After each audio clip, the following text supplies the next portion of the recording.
Welcome to An Author's Journey, where a prominent author chats with us about their journey as a writer. Today's featured guest is Jeff Snyder, who is a powerful spokesperson on social media as he advocates for the autism community. Jeff was born on March 27th, 1989, in Providence, Rhode Island, and has lived his entire life in Seekonk, Massachusetts. He was diagnosed with autism in 1990.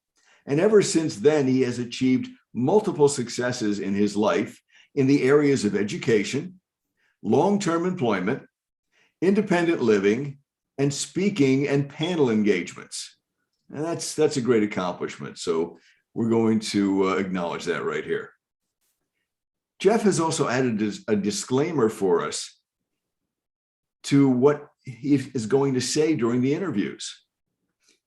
He states, quote, "I am not a medical professional. This content is not intended to be a substitute for professional medical advice, diagnosis, or treatment. Always seek the advice of a healthcare provider," unquote. I think that's great advice, Jeff. So we'd like to welcome you to An Author's Journey and state up front that we are overjoyed that you were able to fit us into your schedule. Thanks for joining us today, Jeff. It's my pleasure, Joe. Thank you very much for thanks very much for having me on today's show. Okay, I know everyone is excited to hear your opinions and your wisdom and insight, so let's get right to it. I understand that you're a blogger. Now, how did you get started with blogging? Well, before I started blogging, one of my big interests was writing, and I am a fan. And one of my hobbies is I write what is known as fan fiction. And for those of you who don't know, fan fiction are stories based on movies, television shows, books, any form of media. And I've been doing full-time fan fiction for almost 10 years now. And then about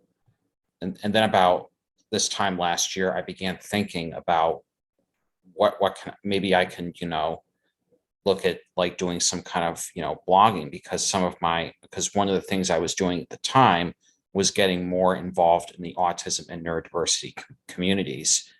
And in May of 2021, I founded the website Going the Distance, which has been very successful almost a year into its existence. And every Monday through Friday, I would write blogs that would document not just my journey, but my views on autism, neurodiversity, education, and employment. And the stories that I put up with, the stories I've done about 170 blogs to date. And right now, I'm in the process of trying to reach 200 blogs, which would probably be sometime in early March at the latest. I have a lot of faith you're going to raise it too. You're going to be beyond that 200. Mm-hmm. Just from the little bit I've talked to you before we've gone on air, you have a commitment, a strong commitment to your vision, and that vision seems to be very clear. Now, I'd like to ask you a little bit about that fan fiction. Have you taken those stories and tried to put them out there for the general public, or have they been stories that you've just written for yourself? Well, I've written, my fan fictions go on several websites.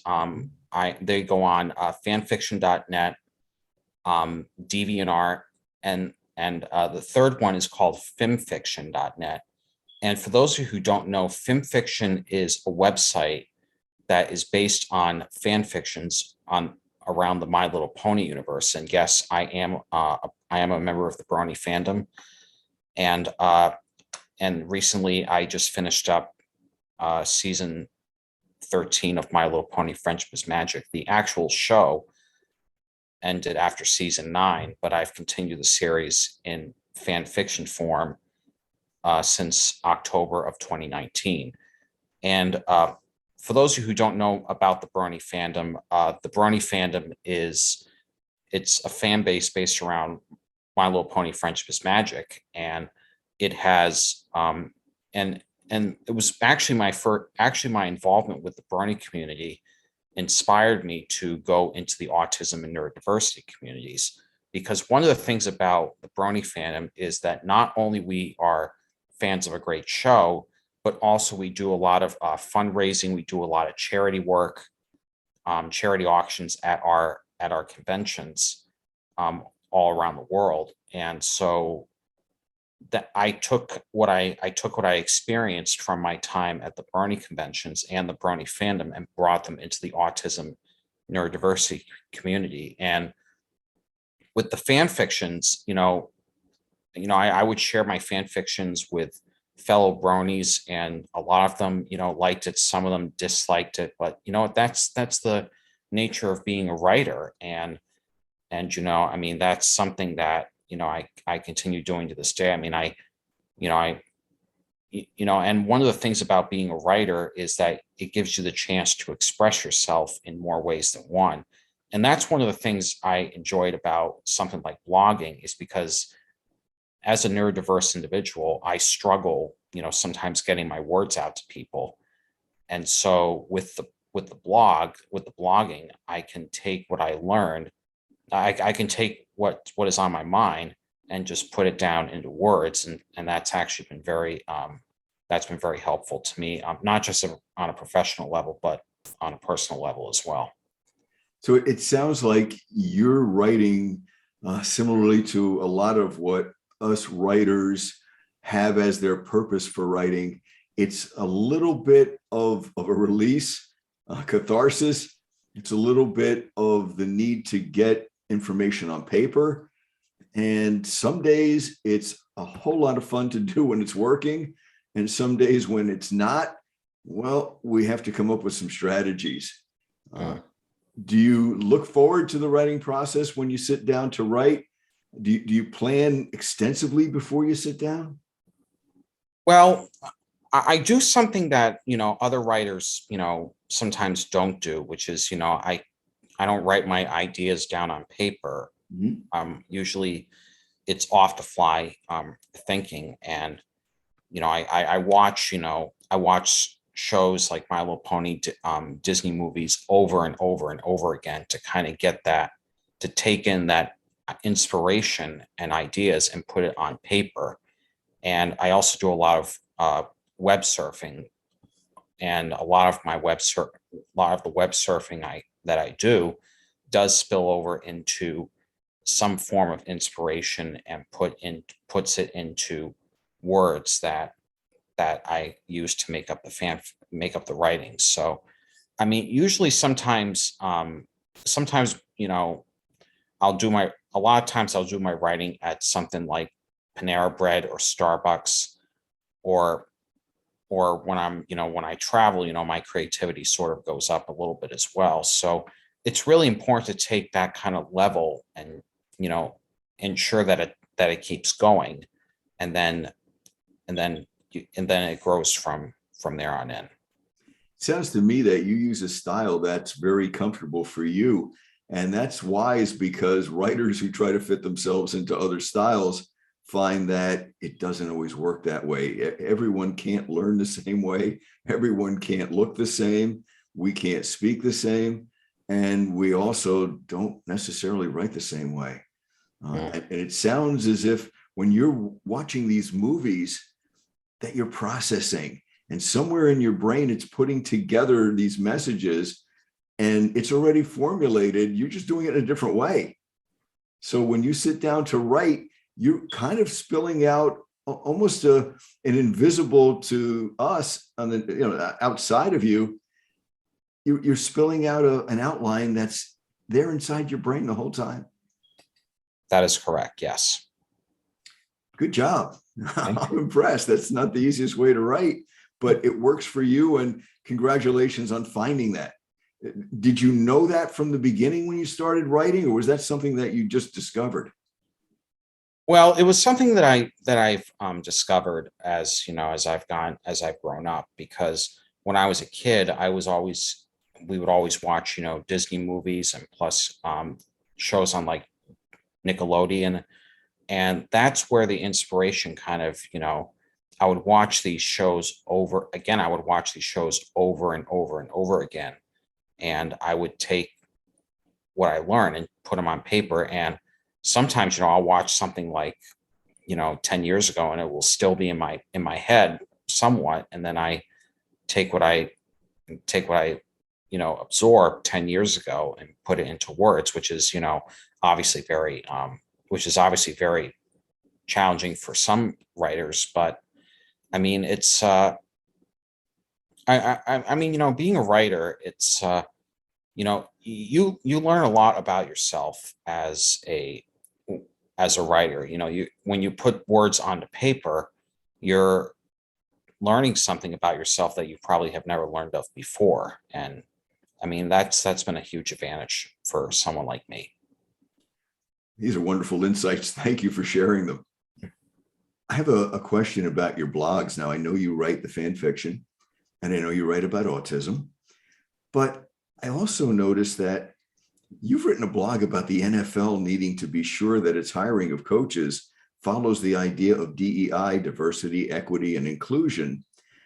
And my question to you would be, and I know our listeners feel the same, did this come from your sports fandom, or were you simply recognizing that the NFL needs to follow fair hiring practices when they're looking for head coaches?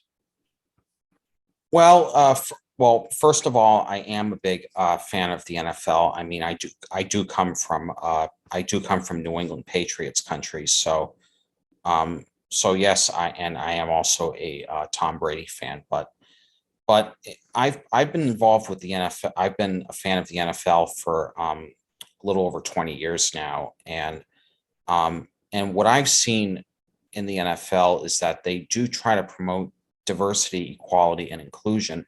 However, we writers have one cardinal rule, which is to show, not tell. And this is especially true when it comes to social issues, like more coaches of different of color. Like last year, Eric Bieniemy, who was the offensive coordinator for the Kansas City Chiefs, Right. had been turned over for a head coaching job because he's one of the best offensive coordinators in the game. And he's the offensive coordinator for Patrick Mahomes of the Chiefs. And the guy's got potential. The guy can really lead has the capabilities to lead a football team, and yet they don't give him a job. I mean, it's going to these other coaches who probably don't do a good job. And we've already seen a lot of that in some NFL teams. But that to me was a sign that the NFL is really showing and not telling, which is, show, don't tell. I mean, they've already, they've already taken some steps, like with hiring women to be coaches. Like for example, on the San Francisco 49ers, they have a woman as a defensive line coach. Yes. And that's a good step. But and then there's the matter of maybe hiring a neurodiverse head coach. I mean, that's something that I personally would like to see at some point down the road. I mean, because it doesn't matter if you're, of disability, of race, or whatever background you have. Everyone can make a difference in something like the NFL. And it's not just the NFL, but it's all the major sports, like the NBA, the MLB, the NHL. Everyone can make a difference on any sports team. And of course, and I do want to bring an example of that, because I was a big NASCAR fan for many years. And just recently, we have a representative of the autism neurodiversity community competing on the NASCAR circuit.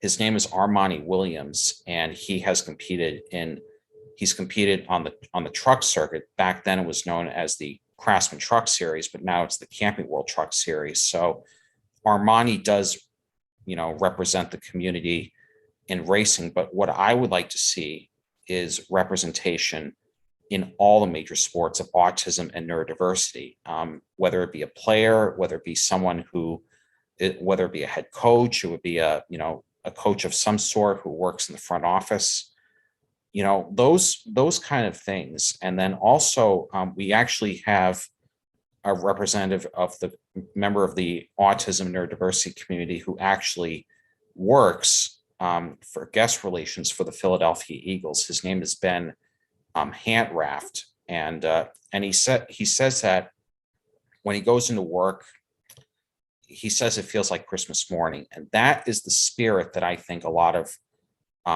sports teams, and rather any business, would like to have their employees say. It feels like Christmas morning to come into work and make a difference. So, I mean, that's what I would like to see going forward in an organization like the NFL. Jeff, you mentioned show, not tell. And I know that writing teachers listening to this, they haven't stopped smiling since you mentioned that, not only once, but twice, because that's our mantra. We always want our students to show us rather than just tell us that there's an emotion, there's a feeling, there's an action going on.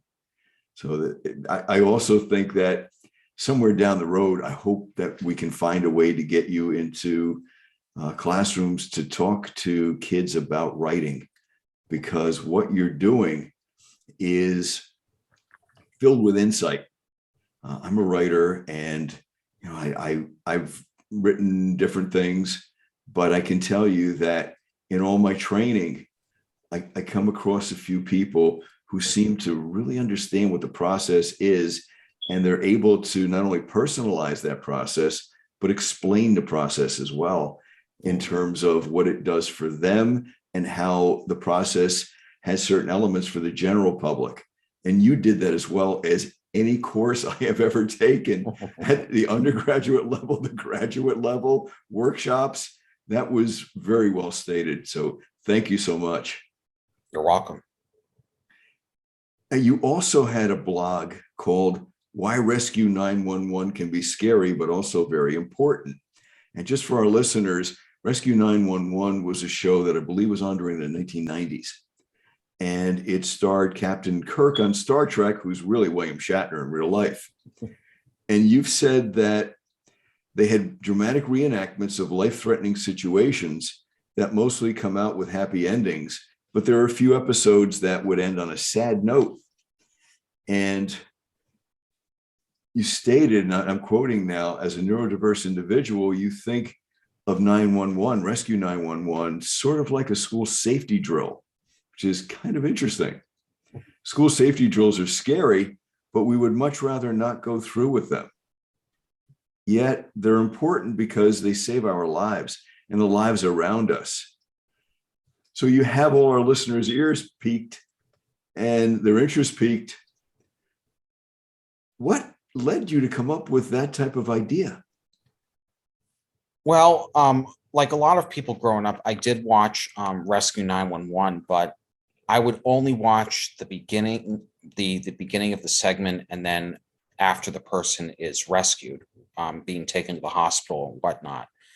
And recently, I started rewatching episodes on YouTube, and I, started to slowly kind of see the moments of impact in, whether it be a car accident or an accident or animal incident, or, a shooting or things of that nature. And the more I look at it, the more I see a similarity to school safety drills. And because school safety drills, while they are important, can also be very scary. So what I try to preach to people is the importance of taking baby steps when it comes to neurodiverse individuals. Think of watching an episode of Rescue 911 as like a school safety drill. You have to ensure that the neurodiverse student, does not go through the process alone. They it's important for them, for the teacher or the aide to be with the student at all times during the drill. And that can spill, that spills over into your living room when you're watching an episode of Rescue 911, because danger can happen outside the school. It can happen in the home. It could happen in the workplace. It can happen anywhere. So what I think that neurodiverse families should do is, watch something like Rescue 911 together and think of it as like a school safety drill. You have to, you got to watch something, because what if this situation can happen to you and you don't know what to do? So one of the things that I've come to appreciate about Rescue 911, despite that can be uncomfortable for individuals like me, is that it really hammers the message home. Danger can happen anywhere, and we all have to be prepared, and we can't just, we can run, but we can't hide from danger. And this is very true with those that are on the autism spectrum or neurodiverse, because, and some of them may even get inspired to pursue a career in the medical field. They like the drama, the tension of the scene of what they're seeing on the show. But I think but Rescue 911, it can be very scary. And I think a lot of families may want to avoid something like Rescue 911 because they don't want their child to be traumatized. Well, they can be traumatized if they're involved in a situation that is very similar to what they're seeing on something like Rescue 911. And as a matter of fact, I was watching an episode today that there was a grandmother who was choking on something, and her grandchildren, performed the Heimlich maneuver. And they learned that from watching Rescue 911. So, even though it's a show that was made in the 90s, it can, it can leave a big impact on today's families, because we're living in a world of cancel culture, and it's really important that cancel culture doesn't invoke our lives, dictate our lives. And that's why it's really important that we bring something like Rescue 911 to families everywhere, because again, you can run, but you can't hide from a life-threatening situation. Something I'm appreciating listening to you is the fact that you're not saying, be this way, be that way, help out using generalities, but instead you're going to some specifics and giving the reasons for those specifics and thinking it through very carefully. Mm-hmm.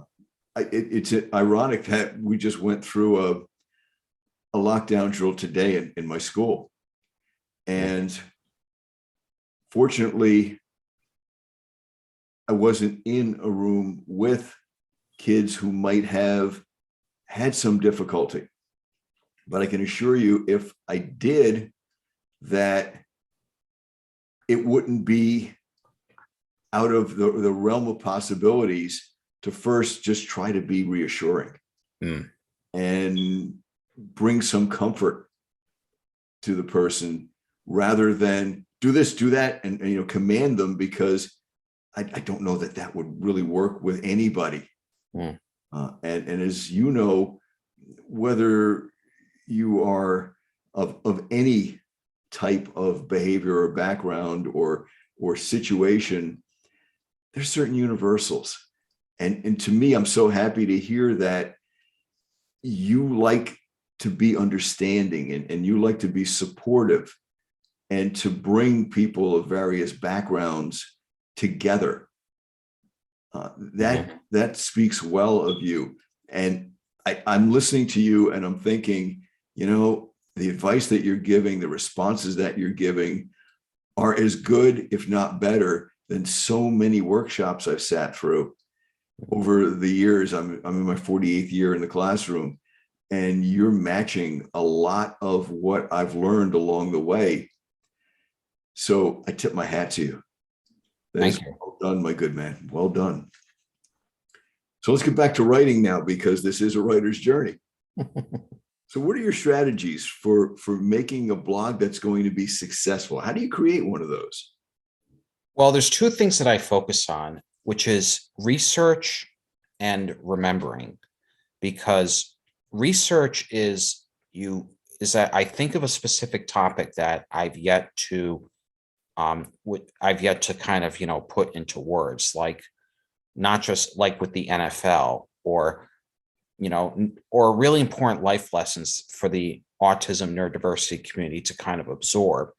Like today, I talked about knowing your whys, because as an entrepreneur, I have to kind of, narrow my search, narrow my audience to areas where my audience is at, whether it be in the neurodiversity community, in education, or employment. So those are my three key audiences.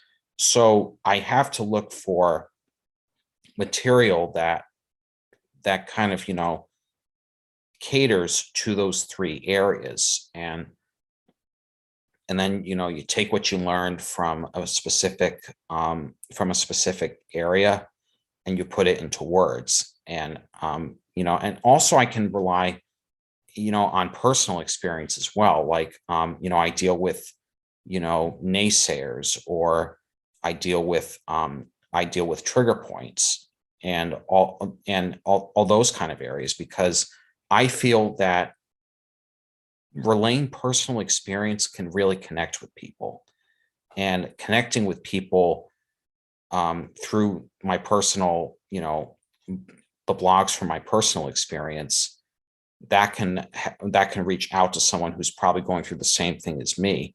So I believe that it's very, I believe it's very important that my personal blogs sometimes can reach out to more than just anything. And in that sense, because, I talk about, you know, like educate, like one of my first blogs, of course, was, school safety drills. And then I talk about, another area that I struggled with was school assemblies. And I would put a mask, I would, mask my emotions when I would go to the assembly, because, it's loud, there's a lot of people involved. And I would struggle with that. And I would actually leave assemblies with migraines over my eyes, over my left or right eyes, or both, because there was so much tension going through my mind. And I would, put that on paper, and I would, share it with people, and it would kind of connect with them in a way. So that would be like an educational aspect. And then for the employment, I would talk about the importance of being flexible, because I say that flexibility isn't just a necessity, it's a survival skill. And I also talk about, when it comes to transitioning, that it's better for the students to learn about life skills while they're still in high school. And especially this is when it comes to getting a job, like maybe for freshman and sophomore years, maybe do volunteering, get your feet wet, and then sophomore to junior year, start getting the experience of a paid job, and then junior year, continue that, while at the same time also teach students, about living on your own, cooking your meals, or learning how to make the bed, all those kind of things that, it's all those things that, some schools would probably never teach you, that should be taught. And I actually didn't go through the process until after I got out of high school. So, and I want to be very clear that I didn't have that smooth of a transition out of high school into the real world. And that's been my biggest regret. If I had gotten if I had gone if I had started, getting a paid job or volunteering when I was a freshman, sophomore, junior year, then maybe I would have had a much more easier transition. So that's been part of my mission as well. Speaking of missions, I noticed on your LinkedIn page that you're a core team leader for the Autism Tree Project Foundation. Now, what's the mission of that foundation?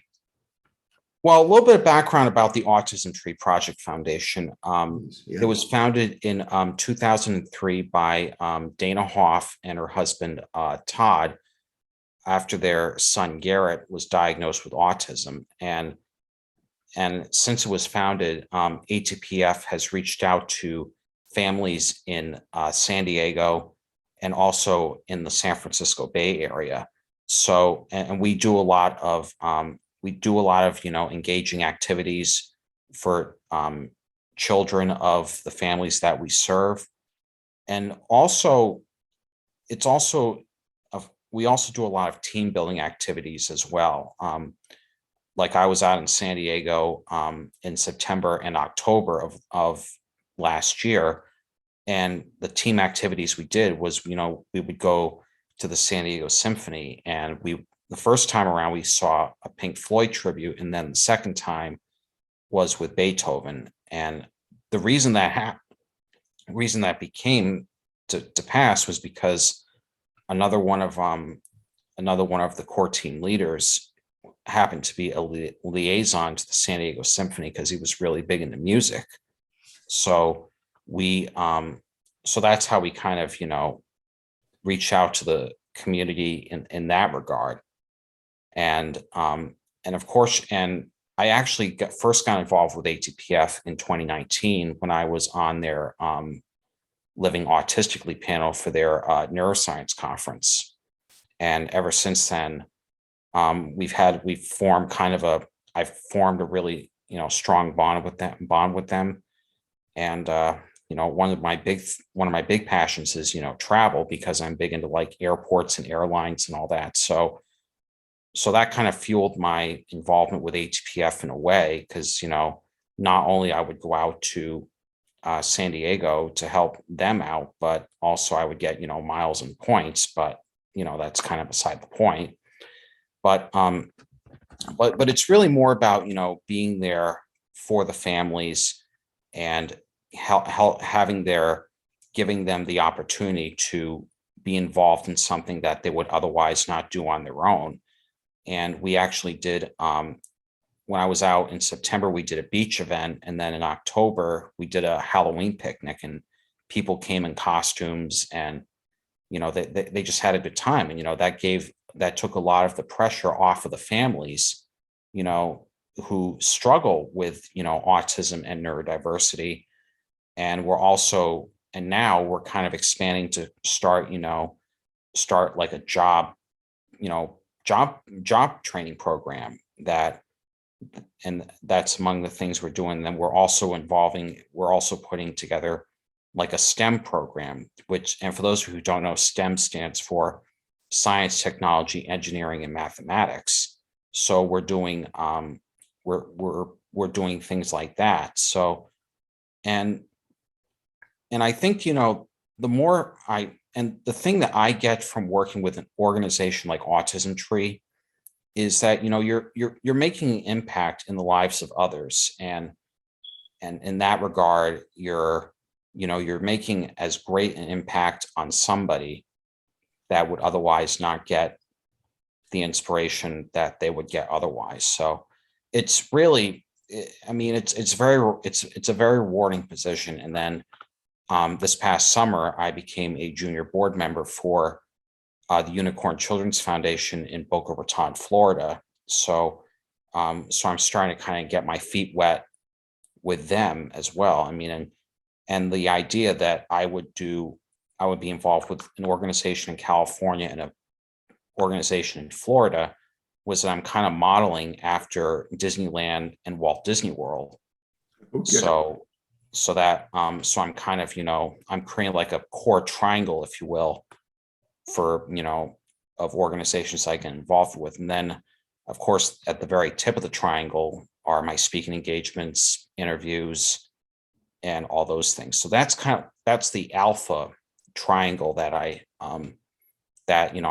created for myself and for going the distance. So I mean, it's been working out very well, and I hope to keep it evolving into other triangles, and we're in the first process of doing that. So Somehow I think you're going to accomplish that and more.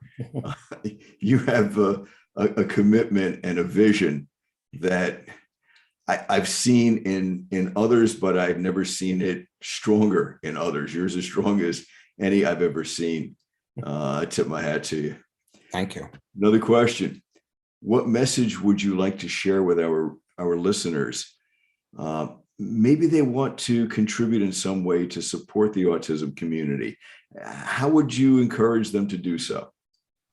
Well, I think the big thing is just getting involved. If I would recommend looking up autism organizations in your area, and just saying, how can I help out in some way? And this is, again, if you have a neurodiverse child who is a freshman or sophomore or junior or senior in high school that wants to get volunteer hours or being involved with the community, feel free to do that. I mean, because a lot of high schools, my high school included, that started doing started a requirement that you have to complete 100 hours, 25 hours, 100 hours of community service or something like that in order to graduate. So it would be perfect if you're a parent, or if you're a parent of a